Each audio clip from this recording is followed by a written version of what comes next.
Well, hello there, brilliant private practice owner. My name is Gerda, and you are listening to the Private Practice Success Podcast. And this is episode number 71. Today, I want to talk to you about two really important financial concepts. And I want to talk about this because I find more and more when I speak to practice owners that we aren't clear on the difference between these two. So what is these two financial concepts? The first one is what is called contributions to OPEX. So what is OPEX, you might ask? OPEX is just short for operating expenses. So contributions towards operating expenses as a financial concept within your business. And then the other financial concept that you might be more familiar with is profit.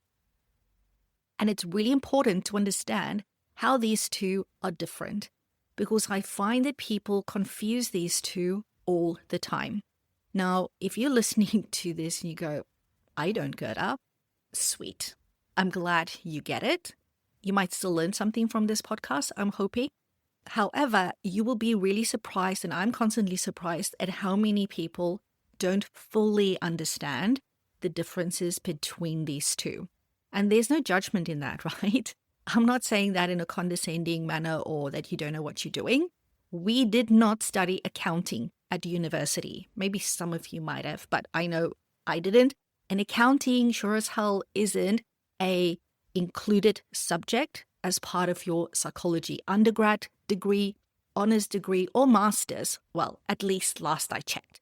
If it's changed, I would be really surprised. But, university curriculums take a very long time to be changed and adjusted, so I highly doubt it. So if you're sitting there thinking, oh shit, I don't know the difference between the two, that's okay. I'm glad you tuned in because this is an accounting concept. All right. And I learned about this through having conversations with my accountant.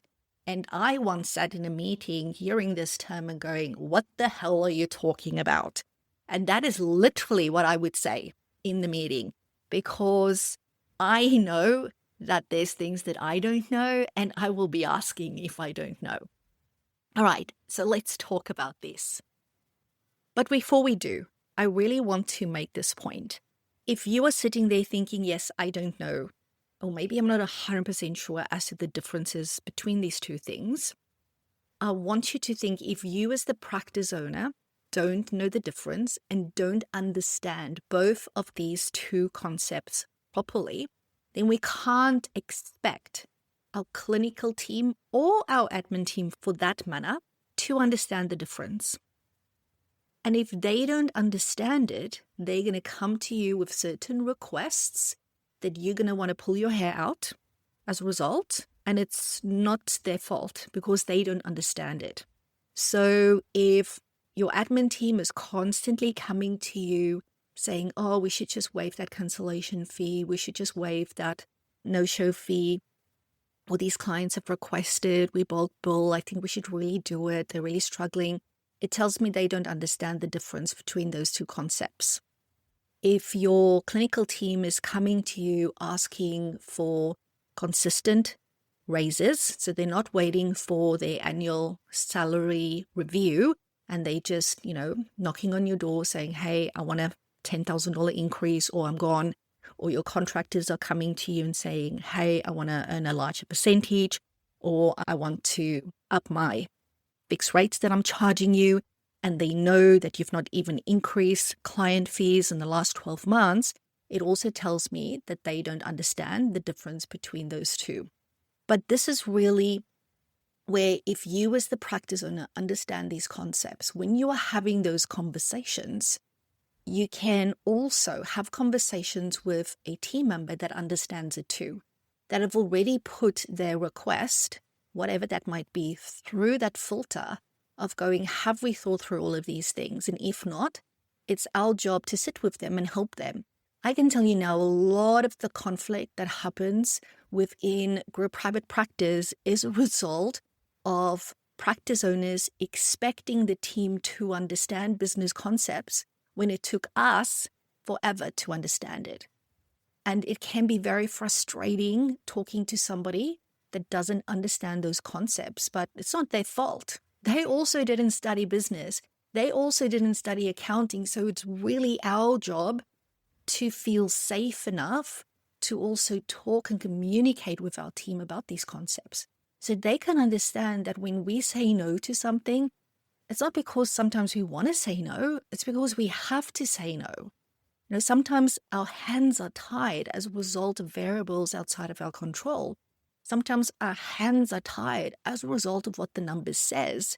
And we have to keep those numbers in mind. And ultimately, when we talk financial concepts, it is numbers at the end of the day. So even if you want to give somebody a $10,000 annual raise, even if you want to bill every client that calls up because you want to help them, you're so passionate about making a difference, you know that the numbers are telling you that if you do this, you're going to have to close your doors in 3, 6, 9, 12 months' time. It just is what it is. So it's like, what do you choose? Do you choose to stay open and at least be able to help some people? Or are you happy to not help anybody in 12 months' time? Because that's what it comes down to. But that also means that as a practice owner, you've got a responsibility to ensure that you know what your contributions to OPEX should be and what your profit should be. This is not now I can just wash my hands of it because the numbers is the numbers. No. Once you know what it should be, once you know the differences, you know what it should be, now you need to make a plan for this all to work. But I've gone down the rabbit hole already, and I want us to really talk about the actual concepts today, because step 1 is understanding it. And step 2 is understanding and knowing why it matters. And then step 3 is optimizing it, making it work, building a business, a model, and great foundations around these 2 concepts so that it can support not only the business, so that the doors can stay open, but your clinical team who is entitled to having a salary review so that you can say yes to potentially offering a reduced rate to a client, to potentially waiving a no-show or a cancellation fee, because you've now set up the model in a way that there's cushioning and that can support more yeses than nos. But it starts with understanding the difference between these 2 concepts. Now I'm going to use very general, broad numbers in order for the maths to work here on a podcast. There's not a whiteboard here. There's no visuals. So in order for this to work, I'm going to use very arbitrary numbers. Don't challenge me on these numbers. I know it's silly numbers, but I want to convey a point in the most effective way that I can over a podcast episode, which is you only listening to me. Let's say you are a psychology practice and the client pays $200 to get their appointment. Let's in this situation say, just because it makes the numbers easy, that you've got contractors. The same thing applies to employees. Let me put it out there. But let's say you've got contractors and you pay your contractors $100. The client pays the practice $200 and you pay the contractor $100. Yes, you need to also pay super plus GST if they're GST registered, but we're just going to go round figure $100. Remember, I just want to make my point here. That means that after you've paid the contractor, there is $100 left in the practice's bank account. That, my friends, ain't profit. And unfortunately, a lot of people see that as profit. A lot of clinicians see that as profit. A lot of admin team, when they look at what the client pays versus what the contractor earns, or very often what the employee earns, they look at that as profit. Where still, clients look at that and they will see that as profit. Clients particularly, you just need to go into, Facebook groups, especially now with the current talk about NDIS and all that stuff happening in the industry at the moment, that is often seen as profit. As a business owner, 9 out of 10 of you, I'm pretty sure, are going to know that that's not profit. But do you know what that is then? And how do you differentiate that $100 that you retain? What is that? How much of that should be contributions to OPEX? How much of that is actually profit, real profit? So in essence, your contributions to OPEX or operating expenses is basically the money that is now left after those direct clinical costs. So after, if you've got contractors, it would be referred to as cost of goods. So the cost of goods, it's the cost of being able to deliver the service. That is the fees or the percentage. If you're still paying percentage, you shouldn't be, but anyway, that you're paying them. Now, if you have an employee team, some people might put their employees under cost of goods depending on how your individual accountant likes to do it. I know some put employee wages under cost of goods. I don't do that. In our zero, it's down as wages, but it's still a direct cost to deliver the services. So that's the clinical wages, right? Whereas admin wages is not a direct cost. So basically the wages of people that are doing the billable work, that is a cost of good to some extent. The same with an contractor. Now, again, I'm not an accountant. You need to chat to your accountant about this. I'm only sharing, as always, with you guys, my understanding of it and how it makes sense in my head as a non-accounting person and as a non-numbers person. Like, I'm a psychologist, right? Okay, so that is the direct cost.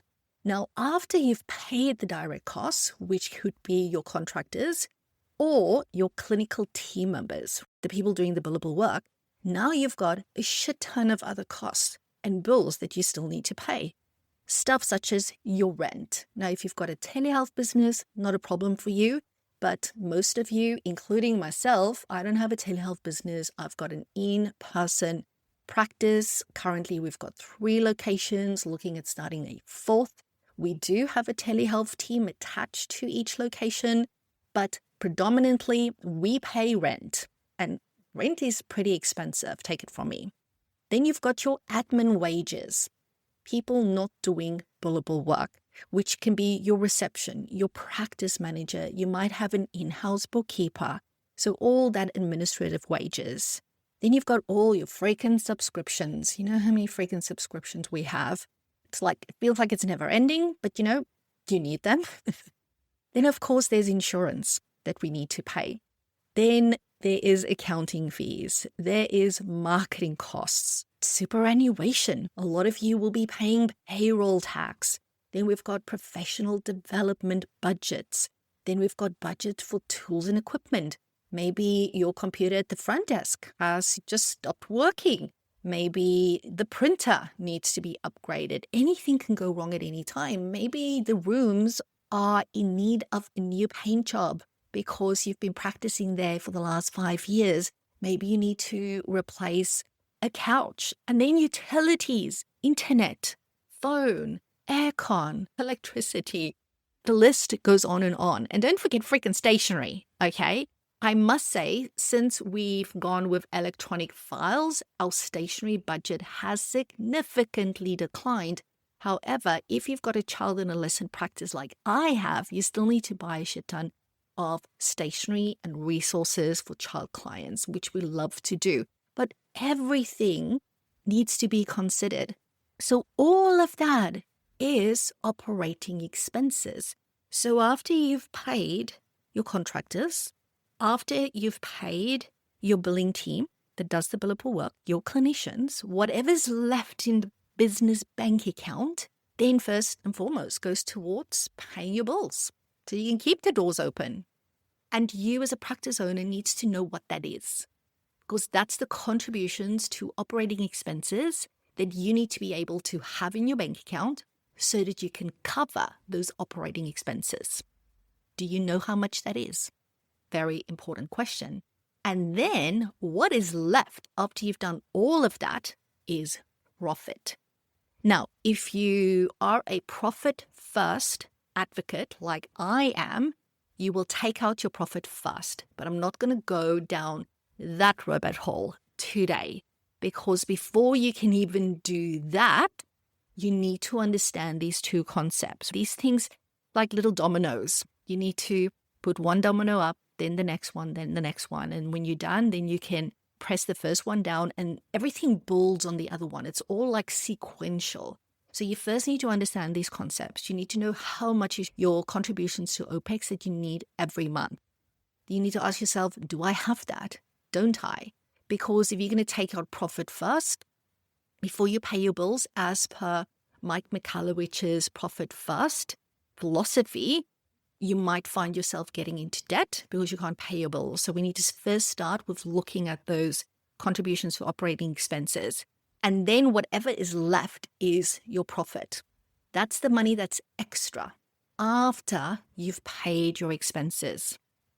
So what happens if we go back to our numbers? The client pays the business $200 for an appointment. We pay $100 to a contractor. That $100 is not profit. A lot of times people will be using 50, 60, 70, 80, 90, even 95, even $100 towards paying their operating expenses. And what people often forget is that our clinicians doesn't work every hour that our doors are open. But guess what? Our rent is due for every hour, and weekends, and during the night. Our electricity is due. All those other expenses are due for every hour. So in essence, that one billable hour needs to not only cover operating expenses for that hour, it all goes towards keeping the doors open during your complete operating hours. So for us at my practice, we generally expect our clinicians, let's say if they are a full-time equivalent employee, they would be working 38 hours. Of those 38 hours, they have 14 hours for non-billable work. So they generally book 24 billable appointments, which means there is 14 hours that's non-billable, which means that the money generated from those initial 24 hours doesn't just cover 24 hours. It has to cover the entire 38 hours, if that makes sense. So it's really important for you to understand, do you know what the contributions to operating expenses are for each and every billable role within your business? You should have a general rule of thumb for what that should be. And it's your job to make sure that you track that. It's your job to make sure that every role contributes to it. Because it wouldn't be fair if one role does and the other doesn't. And a lot of times what happens is that within a team, a practice owner might have one or two really high performers, and those high performers then often carry other people that doesn't perform at that level. And when I say high performers, honestly, I wish I was lying here. I'm just talking about people meeting reasonable KPIs. And then what happens is, because the majority of the team aren't meeting KPIs, then when it comes time for the wage review, the practice owner just says no. And they say no to everybody because they want to be fair. But I don't think that's very fair, because why say no to everybody when there are people that's performing really well? And it's almost like they're expecting the high performers to carry the rest of the team. And I don't think that's fair. Yes, of course, there's always going to be times where somebody aren't going to be making KPIs, and we want to understand the circumstances and the variables around that. That happens at my own practice, but I'm talking about ongoing performance. A lot of practice owners accept ongoing performance issues because they don't want to rock the boat, because they don't want to lose somebody, because they know how hard it is to recruit in our industry. So they just tolerate it. And then what happens is the high performers that are actually meeting KPIs and doing what they're meant to do, they're the ones that you lose. And I would hate for that to happen for you. But again, oh, Gerda, you've gone now on a quick side note. If you are a group practice owner, please know that it is my mission to help you go from overwhelmed, overworked, and most probably underpaid to fully empowered and financially thriving. Helping you build a practice you can't stop smiling about is more than just a tagline in my world. It is what I do. So if you know that you want more from your business, if you know that you deserve more from your business, then today is the day I invite you to reach out. In the show notes, you will find a link to a super short triage form. Pop in your details. I will personally go through your responses and will get back to you ASAP to let you know how I can help. And if I can't, I'll point you in the right direction. Don't put your dreams on the back burner any longer. The sooner you start, the sooner I can help you get there. Now back to the episode. Different tangent. But anyway, I like to just go with the flow and talk to you because the way that and now I'm going on another tangent. The way that I think about this podcast is I imagine sitting just with you. And the two of us are just sitting and having a chat. And I'm talking to you as if nobody else is listening. I'm talking to you honestly, transparently. And I know sometimes things that I say might be judged by other people, might ruffle feathers, might come across as, I don't know, various different things based on how people judge it. But I know at the end of the day, if I take myself back in time, I wish that I had a fellow group practice owner who I could meet with once a week, once a fortnight, and just have a chat with. An honest, truthful, vulnerable chat about all these things where I could say, you know what, I have no freaking idea what is contributions to OPEX. Do you? Tell me about it. What do you do? How do you manage it? It is so important to have these conversations because, and this is where the why it matters comes in, because it does matter. And I know you're not here for the money. I know that. But I think you also know that in order to do what you are here for, that is to help people, you need to be able to keep your doors open. And if you don't understand the difference between contributions to OPEX and you manage those closely and the importance of still making a profit, because you are a PTY limited business and it's expected legally from ASIC that you make a profit, if you don't understand this distinction, you will be pricing your services incorrectly. You'll be setting fees based on false assumption around profitability. And that will be detrimental to your business. If you don't understand this distinction, you will be paying your team incorrectly. You might overpay. You might think you've got more margin and more contributions to OPEX than you actually have. So you need to know what that looks like.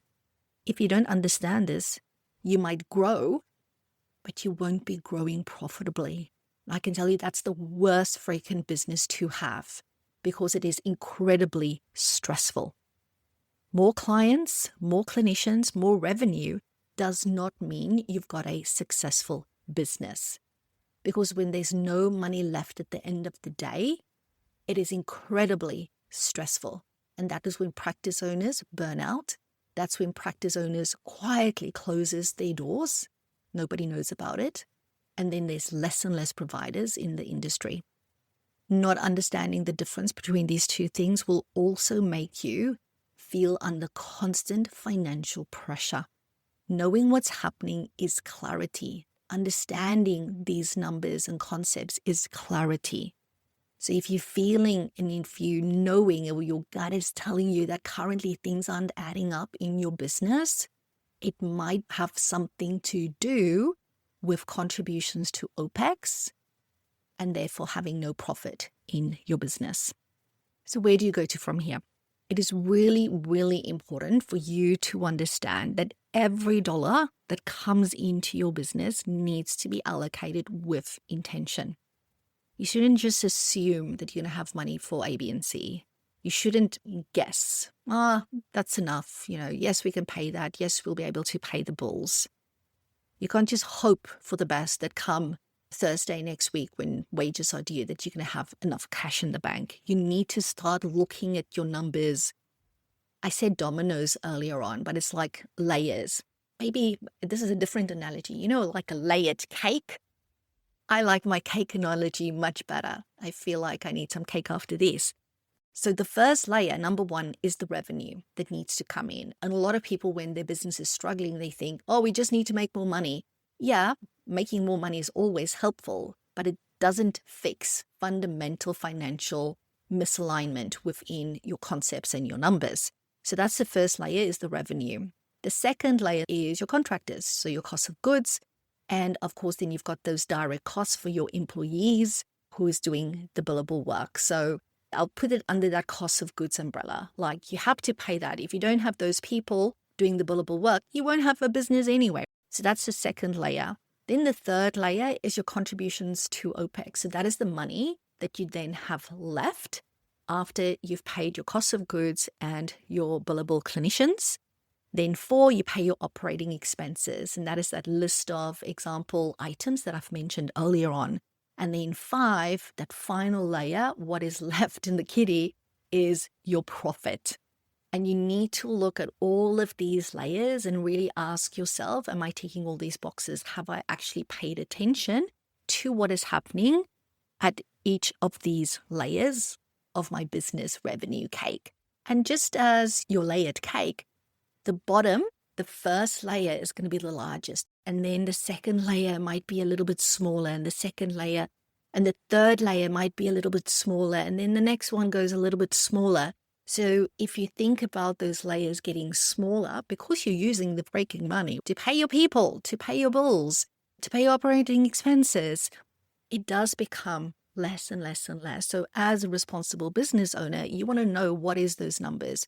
What does it look like right now? What should it look like? And that, of course, is where business strategy comes in. This is where your business design comes in. This is where your business model comes in.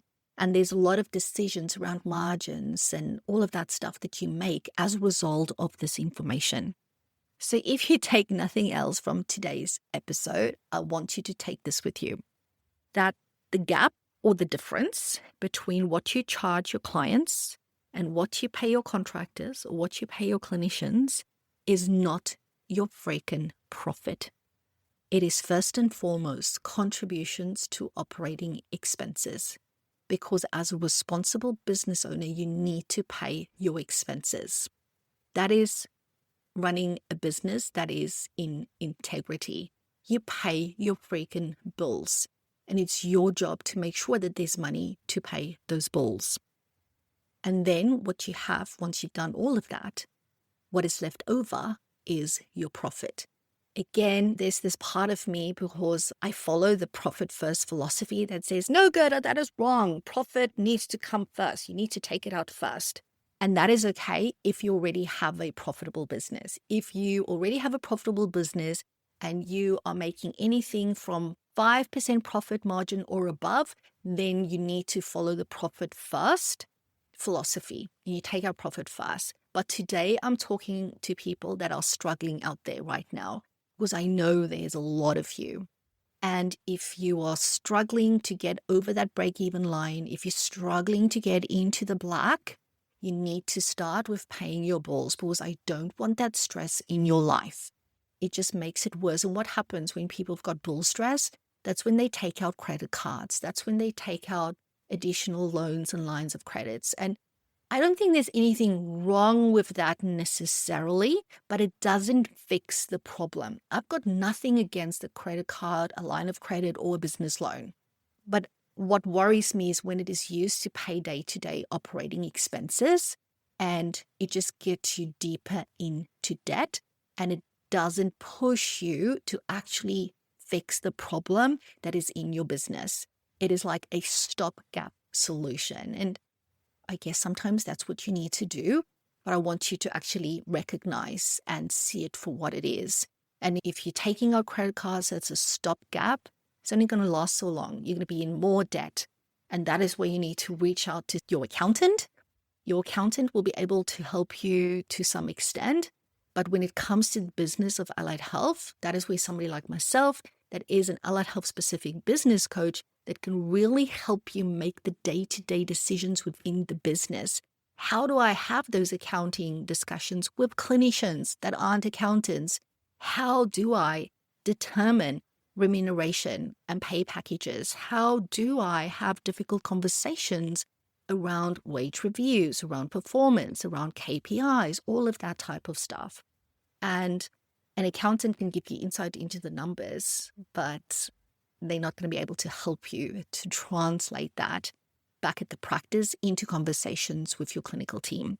And that is so freaking important to get right, because you don't want them to run. You want them to be on board. You want them to understand what it means to work in private practice and all the things that we need to consider. Alrighty, I think we're going to leave it at that for today. As always, I welcome any and all feedback from you. If you want to email me directly, just hop into the show notes. My email address is in there. And if you enjoy the podcast, please share it with at least one other practice owner and tell them that this exists, because imagine if all of us within the allied health industry can be on the same page when it comes to running an ethical but sustainable allied health private practice. And now more than ever, this is so important. We owe it to our clients, to our clinicians, to our communities to ensure that our businesses are sustainable, that we are there ready, willing, and able to support the community when they need us. It is our jobs to keep the doors open and to build a sustainable business. And hopefully today, understanding the difference between contributions to OPEX and profit is taking you one step closer to being able to achieve that. Thank you so very much for tuning in. And as always, remember that I am here to help you build a practice you can't stop smiling about.